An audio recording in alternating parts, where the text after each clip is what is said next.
میں رسمی طور پہ نہیں کہہ رہا ہوں، سچ بات کرو، اب کوئی خطاب کی ضرورت نہیں ہے، صرف دل کا درد ہے جو آپ کے دلوں کے دروازے پہ اندھیرنا چاہتے ہیں۔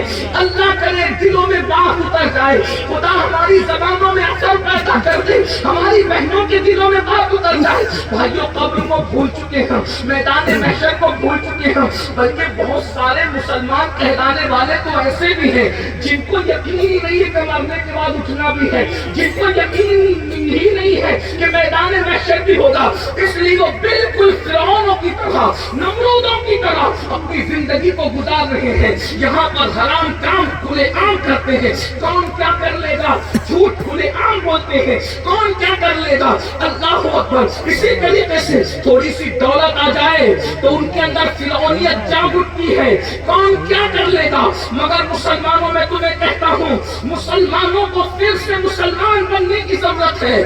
قبر حق ہے، میدان محشر حق ہے، اس کی حقانیت کو مانے بغیر کوئی سچا مسلمان ہو ہی نہیں سکتا۔ یاد رکھو، ارے جو ماں کے پیٹ میں ہمیں زندہ رکھ سکتا ہے، کیا وہ قبر کے پیٹ میں ہمیں زندہ نہیں رکھ سکتا؟ جو پہلی مرتبہ ہمیں پیدا کر سکتا ہے، کیا وہ دوسری مرتبہ ہمیں پیدا نہیں کر سکتا؟ اور پھر ہم تو سنی جب ہم یہ مان چکے کہ عبدالقادر جیلانی کی دھوکہ سے مردہ زندہ ہو سکتا ہے، جب عبدالقادر کی قوت کا یہ عالم ہے تو قادر کی قوت کا عالم کیا ہوگا؟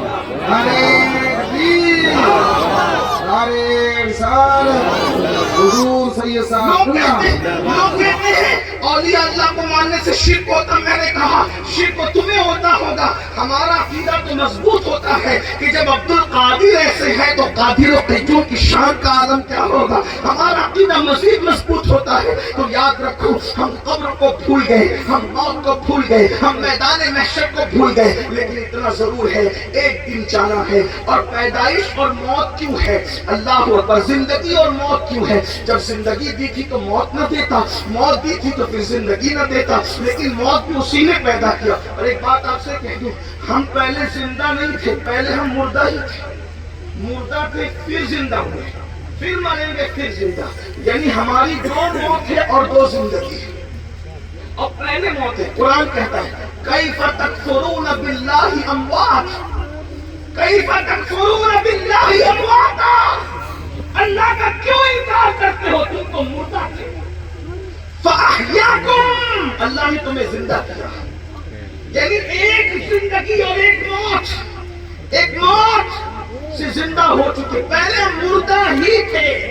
اور ایک بات بتاؤں، سائنس آج تک فیصلہ نہیں کر پائی ہے کہ پہلے موت ہے یا پہلے زندگی ہے، لیکن پورا قرآن اٹھا کر دیکھ لے، قرآن نے جب بھی زندگی اور موت کا تذکرہ کیا، پہلے موت کا ذکر کیا پھر زندگی کا ذکر کیا، یعنی اللہ نے سب سے پہلے موت کو پیدا کیا، اس کے بعد زندگی کو پیدا کیا۔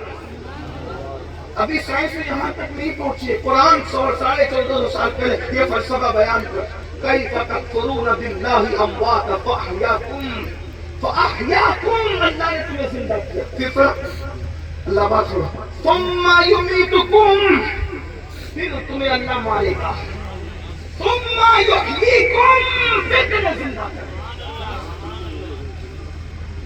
اللہ تمہیں پھر موت دے گا پھر زندگی دے گا۔ پہلے ہم مردہ ہی تھے، کچھ نہیں تھے، موت بھول چکے، اب آئیے تھوڑی دیر تصور کریں، ہمیں مرنا ہے۔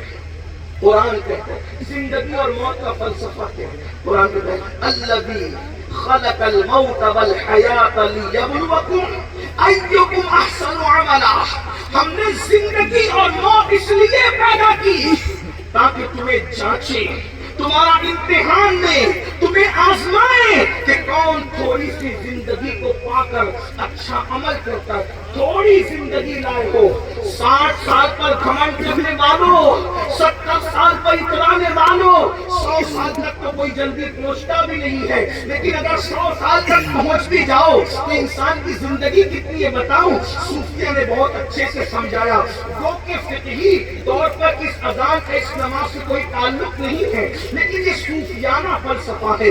جب بچہ پیدا ہوتا ہے اس کے کان میں اذان پڑی جاتی ہے اور اس کے بائیں کان میں اقامت پڑی جاتی ہے، اور جب انسان مر جاتا ہے تو اس کی نہ اذان ہوتی ہے نہ اقامت ہوتی ہے، ڈائریکٹ نماز ہوتی ہے۔ صوفیہ کہتے ہیں کیا پتا چلا اے پیدا ہونے والے مسلمان، تیرے کان میں اذان بھی ہو گئی، تیری اقامت بھی ہو گئی، اب تیری جماعت کھڑی ہونے والی ہے، تو اقامت اور جماعت کے درمیان جتنا وقفہ ہے بس اتنی ہی تیری زندگی ہے۔ اتنی تھوڑی سی زندگی میں اب چاہے تو جنتی بن جا، چاہے تو جہنمی بن جا، چاہے تو نیک عمل کر لے، چاہے تو بدعملی کر لے، چاہے تو سجدوں سے زمین کو آباد کر دے، یا تو پھر تو گندگی سے زمین کو گندا کرنے کی کوشش کر لے، تو جو چاہے کر لے، حلال کھا کے خدا کو راضی کر لے یا حرام کھا کے اللہ کو ناراض کر لے۔ بہت تھوڑی زندگی لے کر آئے ہو۔ جو ہماری عمر کے لوگ یہاں موجود ہیں، 35-40 سال کے جو لوگ ہیں، ذرا مڑ کر دیکھیں 35-40 سال کہاں گزرے، ایسا لگتا ہے صبح ہوئی اور شام ہو گئی۔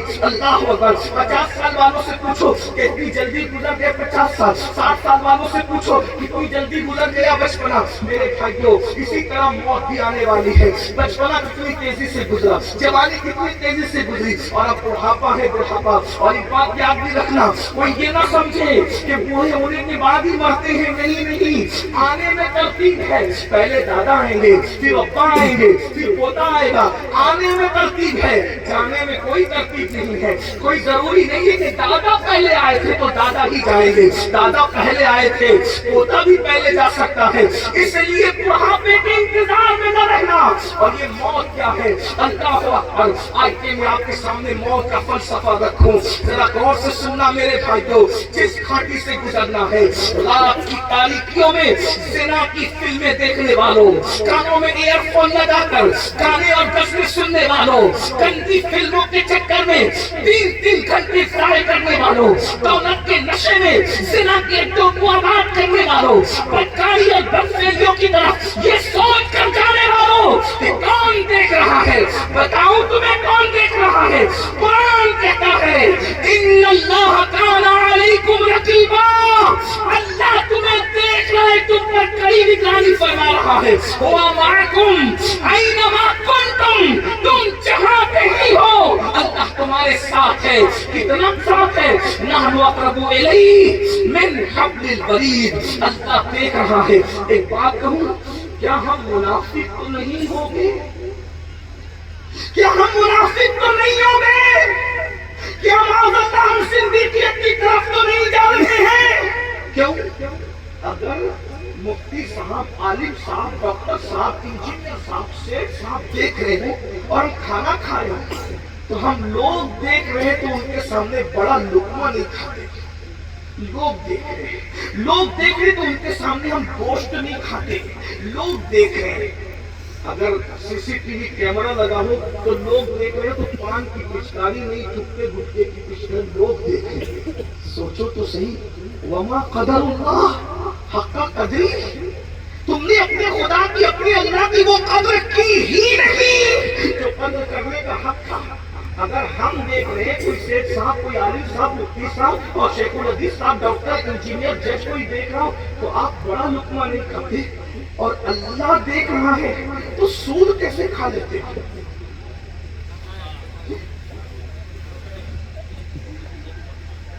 بڑا لقمہ نہیں کھا رہے کیونکہ لوگ دیکھ رہے ہیں، اور سود کھائے جا رہے ہیں کہ اللہ کے دیکھنے کا کوئی خیال ہی نہیں۔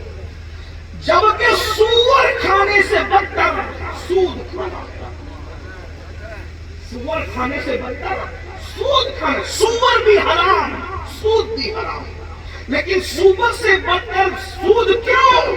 کیونکہ سور کھانے والوں کے لیے اللہ نے جنگ کا اعلان نہیں کیا، لیکن جو سود کھاتے ہیں ان کے لیے قرآن میں اللہ کہتا ہے جو سود کھائے گا اللہ بھی جنگ کا اعلان کرتا ہے، رسول اللہ بھی جنگ کا اعلان کرتا ہے۔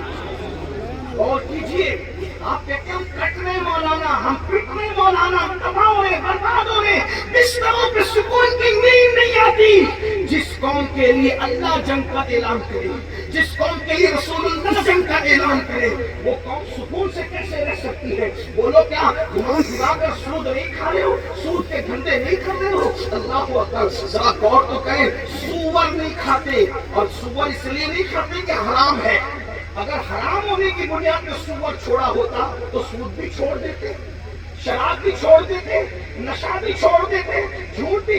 ہم سور حرام ہے اس لیے نہیں چھوڑا، سور ہمیں پسند نہیں ہے اس لیے چھوڑا، اگر حرام ہونے کی بنیاد پہ سور چھوڑا ہوتا تو سود کا اپنا چھوڑ دے، کیونکہ جس قرآن نے سور کو حرام کہا ہے اسی قرآن نے سود کو بھی حرام کہا، جس قرآن نے سور کو حرام کہا اس قرآن نے جھوٹ کو بھی۔ اس کا مطلب ہم اپنی طبیعت کے بندے ہیں، ہم اپنی طبیعت اس کو پسند نہیں کرتے۔